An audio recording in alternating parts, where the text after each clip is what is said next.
शिवजयंतीनिमित्त उपस्थित मान्यवरांचे सन्माननीय श्री राजेंद्र डांगे सर, प्रशालेच्या माननीय मुख्याध्यापिका सौभाग्यवती श्रुती बागेवाडी मॅडम, तसेच उपस्थित तुम्ही लाडके सर्व विद्यार्थी, शिक्षक, शिक्षकेतर कर्मचारी या सर्वांचं मनपूर्वक स्वागत करतो। प्रजेच्या हिताकरिता स्वतःच्या मुलाला लढायला पाठवणारं जगातील एकमेव मातृत्व म्हणजेच राजमाता जिजाऊ, ज्यांच्या कीर्तीचा निनाद 350 वर्षानंतर आज या उभ्या जगात केला जातोय, असं तमाम रयतेच्या वाट्याला आलेले एक देखणं सत्य म्हणजे छत्रपती शिवाजी महाराज। मोगल, सिद्धी, पोर्तुगीज, इंग्रज आणि स्वकीय पितरांशी एकाच वेळी झुंज देणारे, पित्याच्या स्वप्नांसाठी आयुष्याचे रणंजन करणारे सर्वोत्तम पुत्र स्वराज्य रक्षक छत्रपती संभाजीराजे यांना मानाचा मुजरा करतो आणि या कार्यक्रमाचा सुरुवात करतो। संपूर्ण विश्वाचे डोळे दिपवून टाकेल असा पराक्रम करणारे, भल्या भल्या शत्रूंची पळताभुई करून सोडणारे छत्रपती शिवाजी महाराज युगायुगांमध्ये केवळ एकच होतील असे युगपुरुष त्यांना संबोधलं गेलं। आयुष्याची दशा सुधारून जगण्याची दिशा कशी असावी याचे प्रत्येक पावली मार्गदर्शन करणाऱ्या अलौकिक ऊर्जा स्रोताचा, महाराष्ट्राच्या मर्दानी दैवताचा जन्मदिवस। खरंच शिवराय असेच शक्तिदाता। मी व्यासपीठावरील मान्यवरांना विनंती करतो की त्यांनी शिवमूर्ती पूजन व दीपप्रज्वलन करावे अशी विनंती करतो।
शिवजयंती साजरी केली आणि त्या निमित्ताने आज आपल्या शाळेत आपण व्याख्यानाचे आयोजन केलेले आहे। या व्याख्यानासाठी उपलब्ध प्रमुख व्याख्याते यांची मी आपल्याला थोडक्यात ओळख करून देते। माननीय श्री राजेंद्र गणपत डांगे, ते जिल्हा परिषद प्राथमिक शाळा वरळगाव तांडा इथे शिक्षक म्हणून अध्यापनाचे कार्य करत आहेत। शैक्षणिक क्षेत्राबरोबरच नैसर्गिक भटकंतीची देखील त्यांना प्रचंड आवड आहे। त्यांनी बेसिक माउंटेनिअरिंग कोर्स आणि ॲडव्हान्स्ड माउंटेनिअरिंग कोर्स पूर्ण केलेला आहे। महाराष्ट्रातील 440हून अधिक किल्ले आणि 150हून अधिक घाट वाटा त्यांनी यशस्वीरित्या सर केलेले आहेत। हिमालयातील सर्वकोको, सरपास, चंद्रकणी पास, डलहौसी, हरकिदू, केदारकंठा, सांगला, चिटकूळ, ग्रेट काश्मीर लेक, चंदनवाडी यासारख्या अनेक शिखरांवर यशस्वी मोहीम राबवत ते अग्रेसर ठरलेले आहेत। सोलापूर जिल्हा गिर्यारोहक असोसिएशनचे जिल्हाध्यक्ष म्हणून देखील ते काम पाहतात। महाराष्ट्र गिर्यारोहण महासंघाचे संचालक म्हणूनही ते कार्यरत आहेत। त्यांनी केवळ आपल्या देशभरातच नव्हे तर भारताबाहेरही गिर्यारोहण मोहिमेत सहभाग घेतलेला आहे। म्हणूनच आंतरराष्ट्रीय गिर्यारोहक म्हणून त्यांची विशेष ओळख आहे। आफ्रिका खंडातील सर्वात उंच शिखर किलिमंजारो त्यांनी सर केलेले आहे। युरोप खंडातील सर्वात उंच शिखर माउंट एव्हरेस्ट त्यांनी सर केलेले आहे। नेपाळमधील अमरडबलम आणि माउंट एव्हरेस्ट बेस कॅम्प देखील त्यांनी सर केलेला आहे। त्यांच्या या कामगिरीमुळे भारताचे माजी राष्ट्रपती आदरणीय डॉक्टर APJ अब्दुल कलाम यांच्या समवेत त्यांच्या सान्निध्यात एक दिवस व्यतीत करण्याची सुवर्ण संधी त्यांना लाभलेली आहे। ते सध्या अनेक राष्ट्रीय तसेच आंतरराष्ट्रीय गिर्यारोहक संघटनांवर प्रतिनिधित्व करत आहेत। गड किल्ले आणि छत्रपती शिवाजी महाराज यांचा त्यांनी गाढा अभ्यास केलेला असून या संबंधीची त्यांची मार्गदर्शन व्याख्याने मोहिमा सुरू आहे। आणि त्याचबरोबर SCRTच्या वतीने जे नवीन एज्युकेशन पॉलिसी आता येणार आहे तर त्याचे 1ली ते 3रीचा इंग्रजीचा अभ्यासक्रमाचा आराखडा करण्यात देखील त्यांचा मोलाचा सहभाग आहे. मी त्यांचे शाळेच्या वतीने मनपूर्वक स्वागत करते.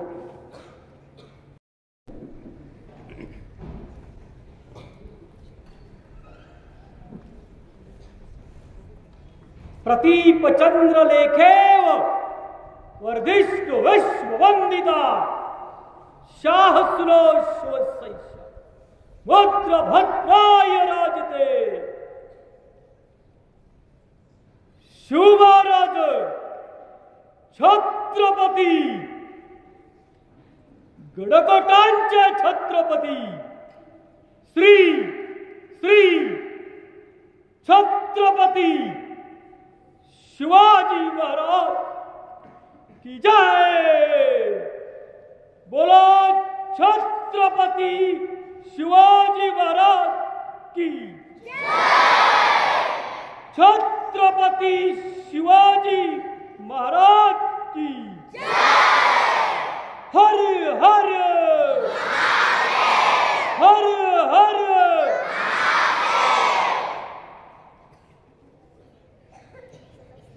सर्वप्रथम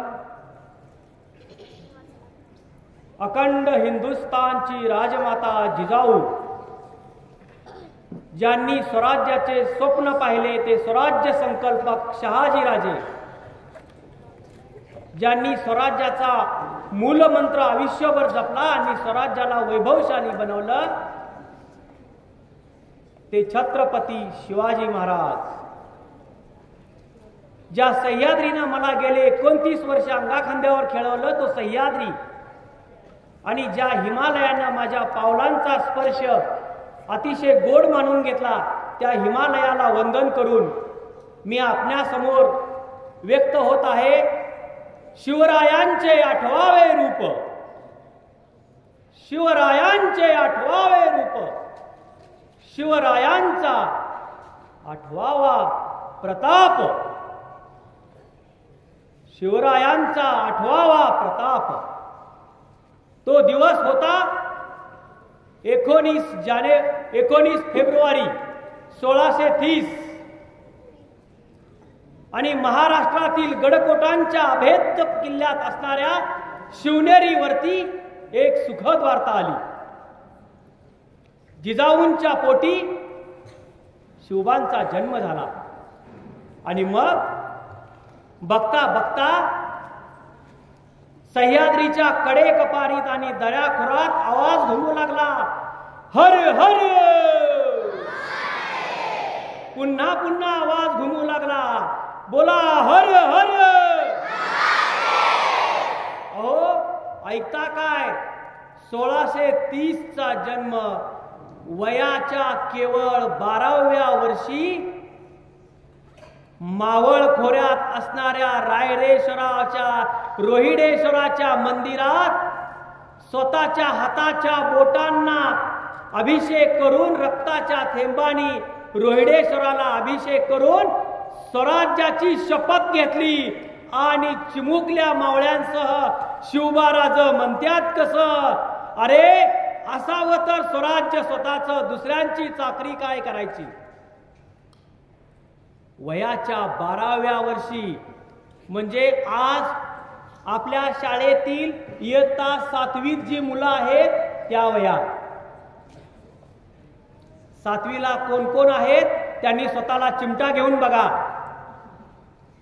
कशासाठी की तुम्ही स्वतः अशी कोणती गोष्ट घरात वैयक्तिक करू शकता. ज्या काळात आसपास शत्रूंचा सगळा गरडा पडलेला असताना छत्रपती शिवाजी महाराजांनी वयाच्या 12व्या वर्षी रायरेश्वरात मंदिरात शपथ घेतली आणि समोर दिसणारा मुरुंब देवाचा डोंगर पाहिला आणि राजे म्हणतेत कसं गड्या ताना. हा ताना म्हणजे कोण. गड्या ताना दिसतंय कसं बघ पाखरू समोर. मुरुंब देवाचा डोंगर घेऊया का खेळायला. बघा राजे काय म्हणतायत, मुरुंब देवाचा डोंगर घेऊया का खेळायला.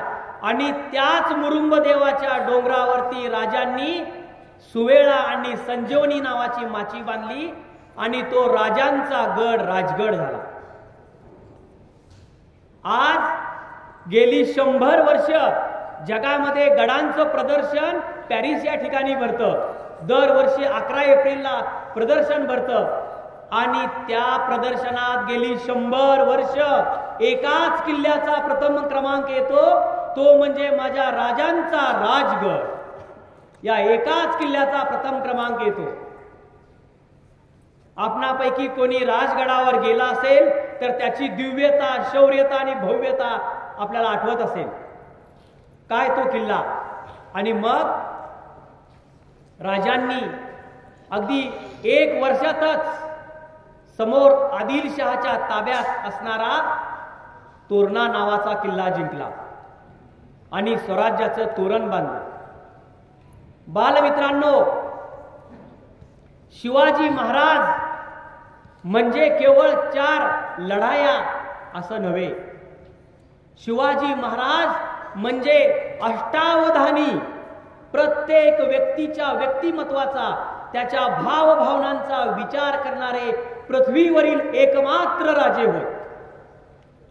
आज आपल्या घरात आई वडील, बहीण भाऊ, आजी आजोबा असं 6 जणांचं कुटुंब असणाऱ्या माणसांची 6 दिशेला तोंड आहे.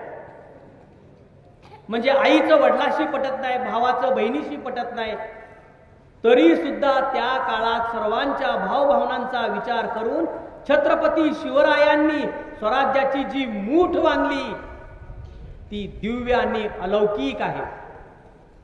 तुम्हाला शिवरायांच्या या पराक्रमाचा थोडासा परामर्श चला त्या यात्रेला घेऊन जातो. तयार आहात ना सर्वजण त्या यात्रेला? कुणाला शिवविचाराची यात्रा करायला आवडेल? काही लोकांना अर्धी यात्रा करायला आवडेल, काही लोकांना पूर्ण यात्रा करायला आवडेल, काही लोकांना अतिशय जिद्दीने यात्रा करायला आवडेल. छान, धन्यवाद. शिवरायांच्या आयुष्यातला पहिला चित्तथरारक प्रसंग म्हणजे या ठिकाणी बसलेले सर्व विद्यार्थी इयत्ता 4थी पास झालेले आहेत असं मी समजतो. तुम्ही हसलात म्हणजे तुम्ही 4थी पास आहात असं मी समजलं. इयत्ता 4थीला परिसर अभ्यास 2 नावाचं पुस्तक होतं. त्याच्यावर शिवाजी महाराजांचं लिहिलं होतं आणि शिवछत्रपतींचा इतिहास म्हणून लिहिलं होतं. शिवछत्रपतींच्या जन्मापासून ते स्वराज्याच्या अंतापर्यंत तो आपल्याला इतिहास सांगितला होता. त्यातील पहिलं सुवर्णपान तुमच्या समोर मांडत आहे प्रतापगडावरील पराक्रम. 16 नोव्हेंबर 1659 ची काळ रात्र. धो धो पाऊस पडतोय. लोखंडी सळईचा 4चा आकडा करणारा, प्रचंड ताकद असणारा अफजल खान नावाचा माणूस शिवरायांना गोड बोलून काटा काढायला आलेला. तो पूर्वी वाईचा सुभेदार होता, त्याला वाई प्रांत माहित होता. आणि मग शिवरायांचं वैशिष्ट्य असं की शत्रूला कुठं भेटायचं हे शत्रूला नाही ठरवायचं, शत्रूला कुठं भेटायचं हे आम्ही ठरवायचं. आणि शिवरायांनी युद्धनीती वापरली. स्वराज्यापासून दूर असणाऱ्या भोरप्या नावाच्या डोंगरावर शिवरायांनी मोरोपंत पिंगळ्यांच्या आणि अर्जोजी यादवांच्या मत्तीनं बांधलेल्या प्रतापगडाच्या पायथ्याला अफजल खानाला वडत वडत आणला. अफजल खान म्हणजे एक पिसाळलेलं जनावर. आपण पिसाळलेल्या जनावराच्या नादी लागत नाही, पण जनावर आपल्या नादी लागलं तर 4 मुंड्या चीक केल्याशिवाय राहत नाही हे शिवरायांना माहित होतं. शिवरायांनी ठरवलं की ह्याला प्रतापगडाच्या पायथ्याशीच गाडायचा. बघा, शिवरायांनी अफजल खानाचा किती अभ्यास केला होता. अफजल खान मुळातच सोने, नाणे, हिरे, माणिक, मोती ह्याला खूप हवरट होता.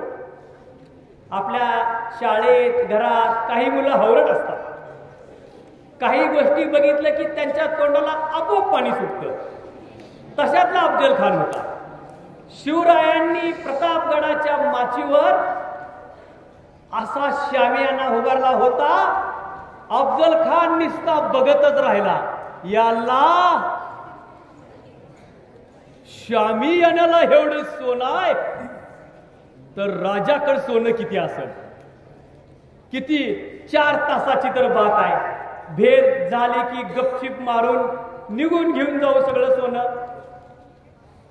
बघा, शिवरायांनी त्याच्या मनातील बाब ओळखली होती आणि तो युद्धावर विचार करण्यापेक्षा सोन्यावर विचार करायला. आणि शिवरायांनी दुसरी एक युद्धनीती हेरली होती.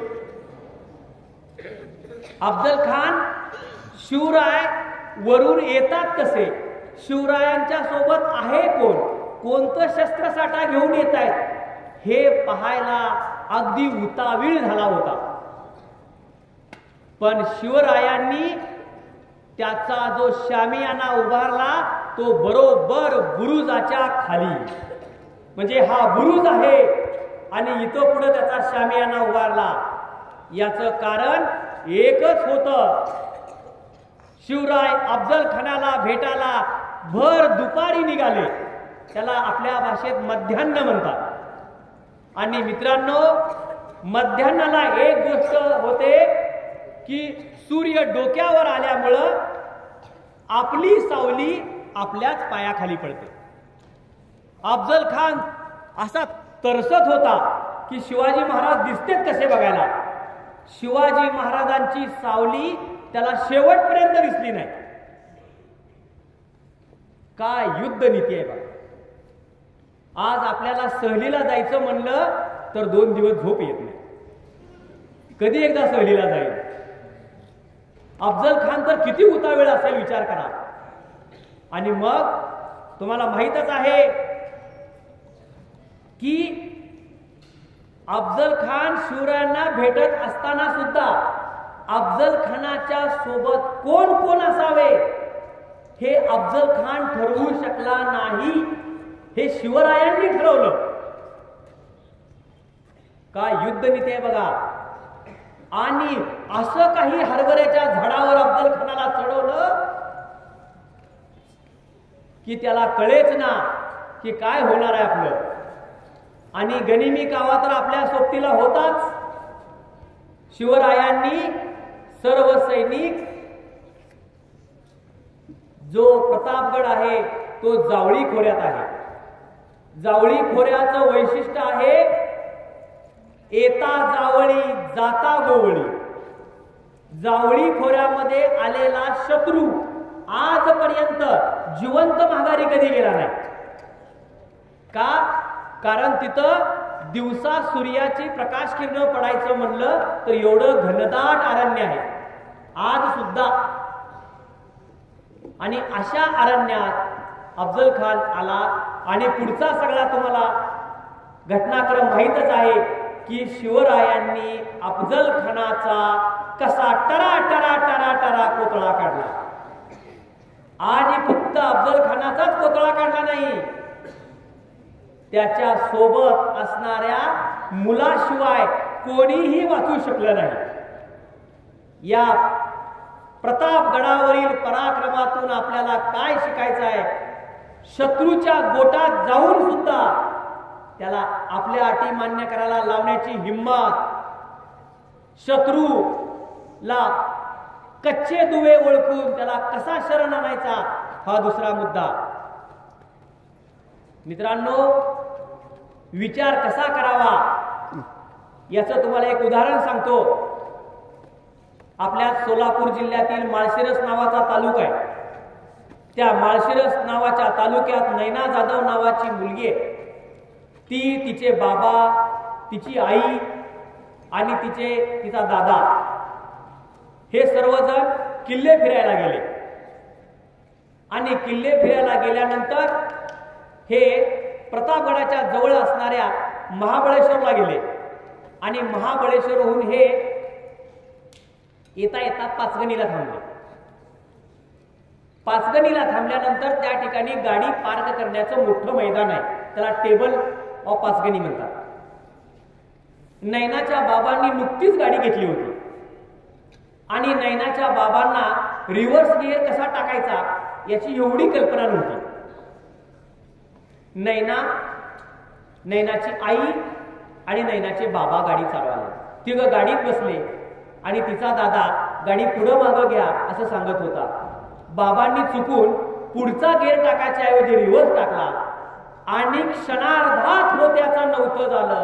गाडी 3000 फूट दरीत पडली. फक्त नैनाचा दादा वाचला. नैनाचे बाबा, आई आणि नैना आणि गाडी तिघांनाही मृत्यू आला. संतोष जाधव नावाचा मुलगा भावनाविवश न होता त्याच ठिकाणी त्यानं प्रतिज्ञा केली की मी जगात अशी गाडी बनवेन की ज्या गाडीला गेअर टाकायची अजिबात गरज असणार नाही. 9वीचा मुलगा म्हणतोय, सगळे लोक बघतायत, हसतायत, दुःख किती मोठं आहे, घरातील 3 माणसांचा डोळ्यासमोर मृत्यू झालाय. पण तो प्रतापगडाहून आला होता. तो काय म्हणतोय, मी अशी गाडी बनवेन की ज्या गाडीला गिअर नसतील ती गाडी ऑटोमॅटिक चालेल, फक्त आपण क्लच दाबायचा. आणि तुम्हाला आश्चर्य वाटेल, तो जेव्हा मेकॅनिकल इंजिनियर होऊन 6 वर्षांनी COEP नावाच्या पुण्याच्या कॉलेजमधून बाहेर पडला तेव्हा त्यानं खरोखर तशी गाडी बनवली आणि सर्व ऑटोमोबाईल मालकांना सांगितलं की गाडीला गिअर असण्याची गरज नाही.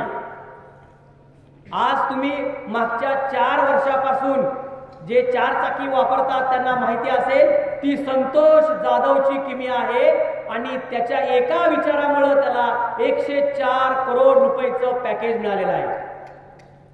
आज कोणतीही गाडी विदाऊट गिअरची चालते. डोक्यात शिवविचार असेल तर काय होऊ शकतं. तुम्हाला दुसरं एक उदाहरण सांगतो. राजगडाच्या पायथ्याला राहणाऱ्या गुंजवणे नावाच्या गावात शैला पाटील नावाची 3रीची मुलगी, इयत्ता 3री. तुमच्यापैकी आधार कार्ड कोणी कोणी काढलंय? छान. तुमच्यापैकी आधार कार्ड काढलं नाही असं कोण आहे? सर्वांचं आधार कार्ड आहे. तुम्हाला माहिती आहे, आधार कार्ड ही इयत्ता 3रीच्या शैला पाटीलची देणगी आहे. शैला पाटील नावाच्या राजगडाच्या पायथ्यातील एका 3रीच्या शाळेतील विद्यार्थिनीची देणगी आहे भारताला आधार कार्ड ही. जेव्हा एकदम सुरुवातीला 2004 साली आधार कार्ड निघालं तेव्हा माणसाच्या फक्त डोळ्याचे ठसे घ्यायचे, डोळ्याच्या मावळ्याचे. 2004ला नैनानं तेव्हा आधार या संस्थेचे संस्थापक नंदन निलकेनी यांना पत्र लिहिलं आणि सांगितलं की सर, प्रत्येक माणसाचे फक्त डोळे नाही, हाताचे ठसे सुद्धा वेगळे असतात. माझा हाताचा ठसा आणि मॅडमच्या हाताचा ठसा एवढंच नव्हे, जगातील 640 करोड लोकांच्या दोन्ही हातांचे ठसे कोणाचे कोणाशीही कधीच जुळत नाहीत. प्रत्येकाचे ठसे वेगळे आहेत. म्हणून पोलीस चोरी झाल्यावर हाताचे ठसे घेतात. हे शैला पाटीलनं नंदन निलकेनींना सांगितलं आणि तेव्हापासून फक्त डोळ्यांचे न घेता हाताचे ठसेही घेऊ लागले. आज तुम्ही वापरत असलेला हा मोबाईल, ह्याला जे तुम्ही लॉक करता तो फिंगर लॉक आहे. मी माझं फिंगर लावलं की हा ओपन होतो. ही शैला पाटील नावाच्या 3रीच्या मुलीची देण आहे. विचार केल्यानंतर काय होऊ शकतं हे मी तुम्हाला सांगतोय. तुम्हाला शिव विचारांच्या यात्रेला नेत असताना विचारांची मेजवानी तुम्हाला सांगितली. आता शिवरायांच्या अतुच्च पराक्रमाचा नमुना तुमच्या समोर सादर करतो.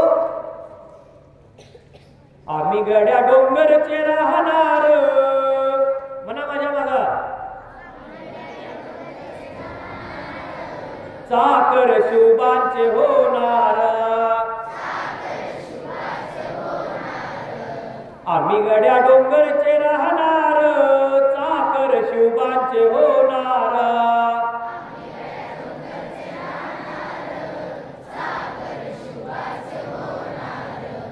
आता आपण ज्या शाळेत बसलो आहोत इथं कोणताही शत्रू येणार नाही. तुम्ही बिनधास्त मोठ्याने म्हणा, तुम्हाला कोणीही रागावणार नाही. घरी गेल्यानंतर शाळेत गाणं का म्हणला म्हणून संध्याकाळचं जेवण देणार नाही असं घरी कोणीच म्हणणार नाही. आम्ही गड्या डोंगरचे राहणार, चाकर शुभांचे होणार. धनाजी जाधव रणात दिसता, शत्रू पळे तो प्रतिबिंब पाहता. गोड नाही पाणीच पिणार, आम्ही गड्या डोंगरचे राहणार, चाकर शुभांचे होणार.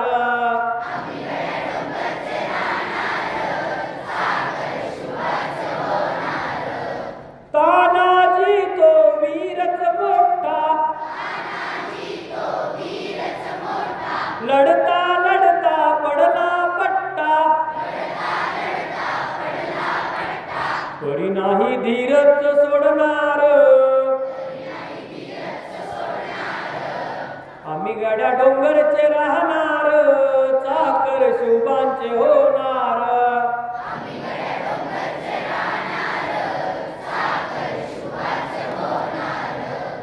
बोला छत्रपती शिवाजी महाराज की हर हर. शिव छत्रपतींना आदिलशाही, निजामशाही आणि मुघल एवढेच शत्रू नव्हते. शिवरायांनी मुठभर मावळ्यांच्या मदतीने आणि त्यांचा जिवलग मित्र असणाऱ्या सह्याद्रीच्या मदतीने शत्रूंना कसे नामोहरण केले याचा एक जिता जागता उदाहरण म्हणजेच आपणास माहित असेल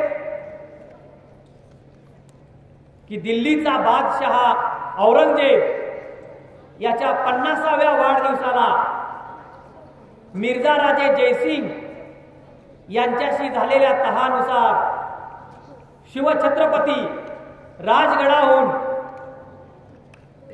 संभाजी महाराजांना, ज्यांचं वय वर्ष केवळ 9 वर्ष आहे, तुमच्यापैकी कोणी 9 वर्षाचा आहे काय असेल तर त्यांनी हात वर करा. एकमेकांकडे बघू नका. 9वीला असणारे नाही, 9 वर्षाचे, ज्यांचं वय 9 वर्ष आहे असं शाळेत कोण आहे का बसलेल्यापैकी? आम्हा शिक्षकांपैकी तर कोण नाही. तुमच्यापैकी कोण असेल तर हात वर करा. विचार करा, हा हात अर्धा वर करतोय, ठीक आहे. शिवरायांनी आग्र्याला जाताना वय वर्ष 9 असलेल्या संभाजी महाराजांना घेऊन गेले. हेतू हाच होता, शिवरायांच्या नंतर स्वराज्य सांभाळायची पाळी छत्रपती संभाजी राजांवर यायची आहे आणि संभाजी राजांना माहीत असावं की औरंगजेब आहे कसा.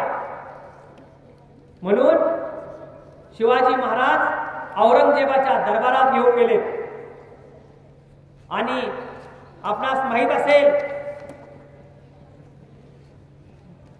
50व्या वाढदिवसाला सर्व राजे दमलेले आहेत. शिवरायांना मुद्दाम अपमानास्पद वागणूक दिली गेली. शिवरायांनी जे ताट दिलं होतं ते भिरकावून लावलं. आणि सांगितलं, आम्ही हिंदवी स्वराज्याचे स्वराज्य संस्थापक आहोत, स्वतंत्र राजा आहोत, आम्हाला राजांच्या रांगेत मान हवा. आजपर्यंत औरंगजेबाला त्याच्या घरात जाऊन असं बोलायची हिंमत कुणाची झाली नव्हती. काय राग आला असेल विचार करा औरंगजेबाला. आणि 9 वर्षाचं चिमुकलं बाळ शंभूराजे औरंगजेबाकड निस्त्या जाळ दिसावा अशा डोळ्याने औरंगजेबाच्या डोळ्याला डोळे लावून बघतायत आणि म्हणतायत, खबरदार औरंग्या, खबरदार. किती वर्षाचं बाळ म्हणतंय? 9 वर्षाचं बाळ म्हणतंय. आज आपल्या घरात आई वडील नसताना एखाद्या खोलीत साधी पाल आली तरी आपल्या पाय गरगर गरगर गरगर लागतात. पाल आली तरी, त्याच्यापेक्षा छोटं झुरळ आलं तरी आपली गत बेकार होते. झुरळ आलं तरी.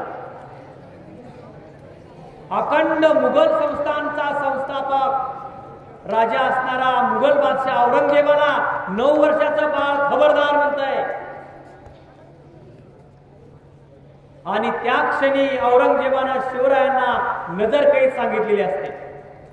नजर कैदेत शिवाजी महाराज असल्यानंतर छोटस शंभू बाळ बादशाह औरंगजेबाचा जो छोट बाळ आहे अकबर, त्याच्याशी मैत्री करतायत आणि कुठं सुटायचा धागाधोरा सापडतोय का पाहताय.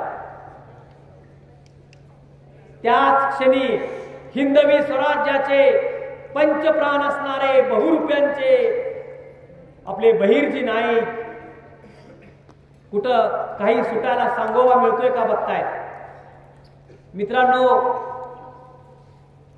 आग्र्याच्या नजर कैदेतून सुटून महाराष्ट्रात येणं साधी सोपी गोष्ट नाही. स्वतः तर नजर कैदेत असणं, पण आपला पुढचा वंशही आपल्या सोबत असणं, याचं दुःख काय असतं हे शिवराय जाणो. पण शिवरायांनी कशाचीही हार मानली नाही. शिवरायांनी मनाशी विचार चालू होता. कोणत्याही समस्येला उत्तर असतं. आपल्याला परीक्षेतील प्रश्नाचं उत्तर द्यायचं म्हणलं तर अंगाला घाम फुटतो. परीक्षेमध्ये प्रश्नच असतात ना. तुमच्या परीक्षेत काय असतं? प्रश्नच असतात का वेगळं काय असतं? कुणाशी युद्ध वगैरे करायला सांगतात, तुम्ही करता न सांगता. शिवरायांना पडलेला प्रश्न होता की या नजर कैदेतून सुटायचं कसं. शिवरायांनी विचार केला आणि माणसं कामाला लावली. जेव्हा आपल्या पुढं अशी एखादी समस्या उभी राहते की जिला उत्तरच नाही, ओळखायचं हीच खरी आपली समस्या आहे. एखादा प्रश्नपत्रिकेतील प्रश्न आपल्याला येत नाही असं वाटलं की लक्षात ठेवायचं हाच प्रश्न आपल्याला येणार आहे, त्याचं उत्तर सापडणार आहे आपल्याला. त्यामुळं प्रश्नांना पाठ देऊन पळायचं नाही, प्रश्नांना निधड्या छातीनं सामोरं जायचं. हा शिवरायांचा मूलमंत्र होता. शिवराय कधी सुद्धा कोणत्याही प्रश्नाला सोडून पळाले नाहीत. शिवरायांनी विचार केला या नजर कैदेतून सुटायचं कसं, आणि शिवरायांना मार्ग सापडला. शिवरायांनी बहिर्जीच्या साथीनं यमुना नदी पार केली आणि शिवराय मथुरेला गेले. जर संभाजीराजांना सोबत घेतलं तर ओळखू येईल या हिशोबानं त्यांनी आज आपण ज्याला वाराणसी म्हणतो, त्याला पूर्वी बनारस काशी असं म्हणायचे, त्या ठिकाणी ठेवलं. आणि शिवराय मजल दर बजल करत 2.5 महिन्यांनी राजगडावर आला. विचार करा, अशा कठीण प्रसंगी सुद्धा कोणत्याही प्रकारचं तोड ढळू न देता शिवरायांनी जी युद्धनीती वापरली ती खरोखरच अलौकिक होती. आता शिवरायांच्या युद्धनीतीतून आपण काय शिकायचं? आज तुम्ही सर्वजण हात पुढे करून शपथ घेणार आहात. सर्वांनी आपला हात पुढे करा आणि शपथ घ्या की मी माझं आयुष्य शिव विचारानुसार वागेन. मी कोणत्याही व्यसनाला कधीही बळी पडणार नाही. मी कुटुंब, समाज, देश यांच्याशी एकनिष्ठ राहील. मी माझ्या आई वडिलांना, गुरुजनांना अभिमान वाटेल असे कार्य करण्याचा आटोकाट प्रयत्न करेल. बोला छत्रपती शिवाजी महाराज की हर हर. शिव विचारातून दोन गोष्टी घ्यायच्या. पहिली गोष्ट, आपण इतरांसाठी युजफुल होणार का युजलेस होणार? युजफुल म्हणजे कामाचा, युजलेस म्हणजे बिनकामाचा. आपल्या घरात, शाळेत, वर्गात, समाजात, देशात बिनकामाची माणसं. तुम्ही गप्प बसलात म्हणजे कळलं, तुम्ही गप्प बसताय म्हणजे कळलं. तर आपण युजफुल होण्याचा प्रयत्न करायचा. तुम्हा सगळ्यांना युजफुल होण्यासाठी छत्रपती शिवविचारांच्या मागोवाचा खूप खूप शुभेच्छा. आणि जाता जाता शेवटी तुमच्या आयुष्याचं ध्येय स्मार्ट असावं. आपल्या घरात मोबाईल स्मार्ट आला, टीव्ही स्मार्ट आली, गाडी आपण बकवास झालो. आपण स्मार्ट झालोय नाही. तर स्मार्ट व्हायचं म्हणजे काय एवढं सांगतो आणि मग थांबतो. स्मार्ट मधला यस पहिला, स्मार्ट मधला पहिला यस म्हणजे स्पेसिफिक. नेमकं बोलायचं, नेमकं वागायचं, नेमकं लिहायचं. पहिलं स्पेसिफिक. दुसरं यम म्हणजे काय? मेजरेबल. जे काही आपण बोलतो त्याचं मापन करता यावं. उगीच असं म्हणायचं नाही मी पण मोठा झाल्यावर अंबानी सारखा होणार आहे. मोजता येतं का हे? मी भारताचा पंतप्रधान होईल एके दिवशी असं म्हणायचं. आणि काम काही नाही, मापण्यायोग्य असावं. पुढचं आहे तुम्ही जे काही म्हणता ते तुम्हाला करता येण्यासारखं असावं. एखादा म्हणतो, मुलांची चर्चा चालू असते, एखादा म्हणतो अरे माझं 2000 स्क्वेअर फुटाचं घर आहे. अरे काय घेऊन बसला तुझ्या 2000चं? माझं चंद्रावरती 10,000 स्क्वेअर फुटाचं घर आहे. आता तो चंद्र पाहिला कुणी नाही. असं नसावं. तर ते. आणि तिसरं आहे आर. स्मार्ट मधला आर म्हणजे रिअलिस्टिक असावं, वास्तवाला धरून असावं. म्हणजे बोलतो काय, करतो काय, वागतो काय, तुझं वय काय याचं भान असावं. म्हणजे एखादा मुलगा असा म्हणतो काल माझ्या मम्मीनं पुरणपोळ्या केल्या होत्या, मी 35 पुरणपोळ्या खाल्ल्या. जर यानं 35 पुरणपोळ्या खाल्ल्या असत्या तर 35 दिवस शाळेला आला नसता. पण म्हणतो कसा 35 पुरणपोळ्या खाल्ल्या. सांगण्याचा उद्देश काय? बोलण्यात वास्तव असावं. आणि तुम्ही जे काही सांगताय त्याला एक टाइम बाउंड असावा, वेळेचं भान असावं. एवढ्या दिवसात मी हे करणार आहे. नाहीतर लोग बहुत कुछ बोलते हैं, मैं ऐसा करूंगा, वैसा करूंगा, ये करूंगा, वो करूंगा. बोलते तो बहुत कुछ, करते कुछ नहीं. अशा लोकांना बडबडी लोक म्हणतात. तर आज या ठिकाणी शाळेनं या ठिकाणी मला आमंत्रित केलं आणि मला बोलण्याची संधी दिली. ऍक्च्युली मला शिवरायांवरती आणि गडकोटांवरती बोलायला कमीत कमी 90 ते 110 मिनिटं लागतात. पण आता नाही बोलणार, काळजी करू नका. तर पुढे जेव्हा शिवरायांवरती बोलायची संधी मिळेल तेव्हा मी आवर्जून आपणास आणखी शिवविचार सांगण्याचा प्रयत्न करेन. आणि आज तुम्ही जाताना 3 गोष्टी घरी घेऊन जावा. पहिली गोष्ट आहे, तुमच्यातला राग नाहीसा करून टाका.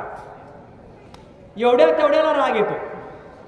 आईनं मनासारखी भाजी केली नाही तरी मुलं शाळेत डब्बा आणत नाही. दुसरी गोष्ट, स्वतःला कमी समजू नका. तुम्ही स्वतः सुद्धा एवढे महान आहात असं तुम्हाला वाटलं पाहिजे. टीचरनी म्हणायला नकोय, तुम्हाला वाटलं पाहिजे. आणि चौथा आहे की अहंकार नसावा. मला सगळं येतंय, मला सगळं येतंय असं म्हणणाऱ्याला काहीच येत नसतं. ही त्रिसूत्री सांगतो आणि शाळेतील सर्व गुरुजन, मुख्याध्यापिका मॅडम यांचे आभार मानून या ठिकाणी मी थांबतो. तुम्ही तुमचं स्वतःचं मेंदू, मन आणि मनगट बळकट करण्यासाठी शुभेच्छा देऊन या ठिकाणी थांबतो. बोला छत्रपती शिवाजी महाराज की हर हर जय भवानी, हर हर.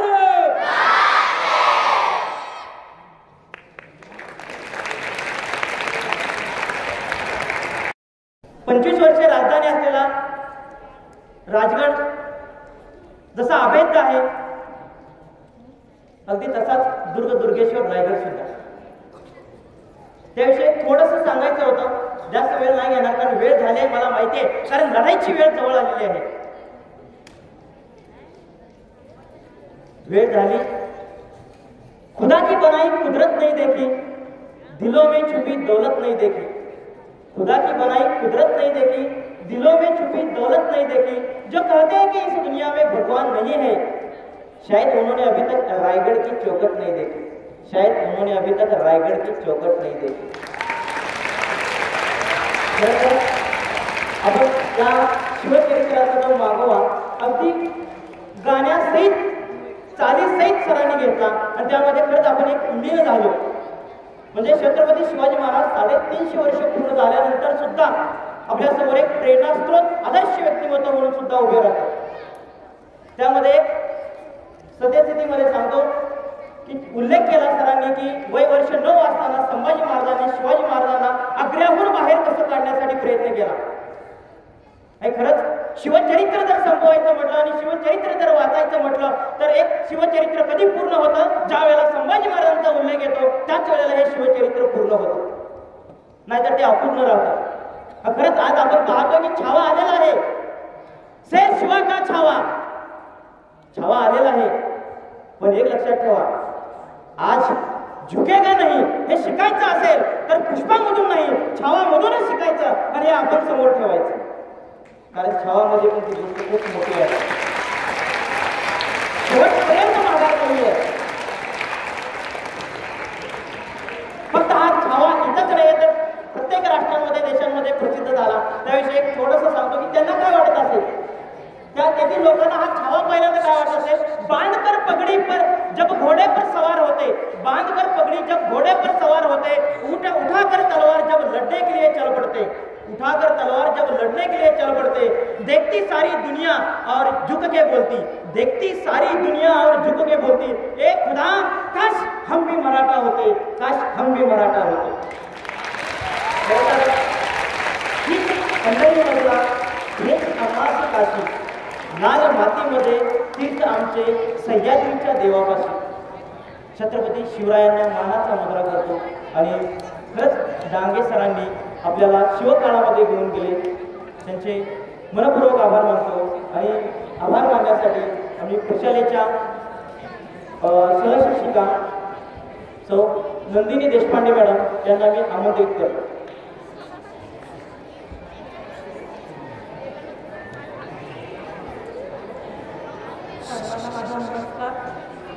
खरंच शिवरायांची महती किती असावी, किती सांगावी तेवढी कमीच आहे. खरं तर शिवराय सांगायला सोपे आहेत, शिवराय ऐकायला सोपे आहेत, शिवरायांचा जयघोष करणे सुद्धा सोपे आहे, पण शिवराय अंगीकारणे खूप कठीण आहे. आणि जो शिवरायांना स्वतःच्या आचरणात आणेल तो या जगावर राज्य करेल एवढं मात्र नक्की, एवढं मात्र नक्की. आत्मबळ सामर्थ्य देतं आणि सामर्थ्य विद्या प्रदान करते, विद्या स्थिरता प्रदान करते आणि स्थिरता विजयाकडे नेते.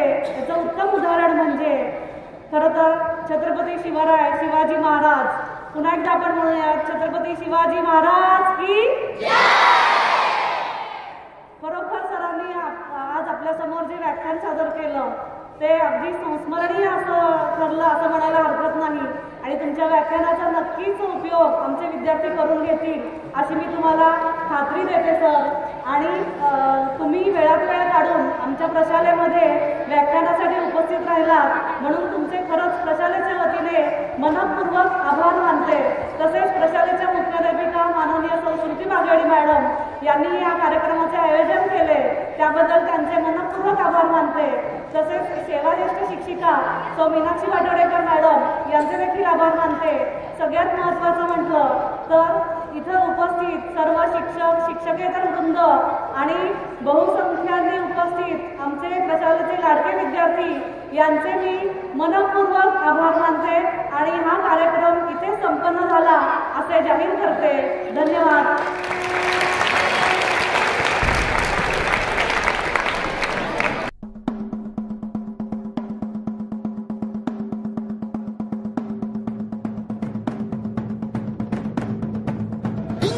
जंब पर वादवसु अंब पर रावण स अंब पर रघुकुल राज है.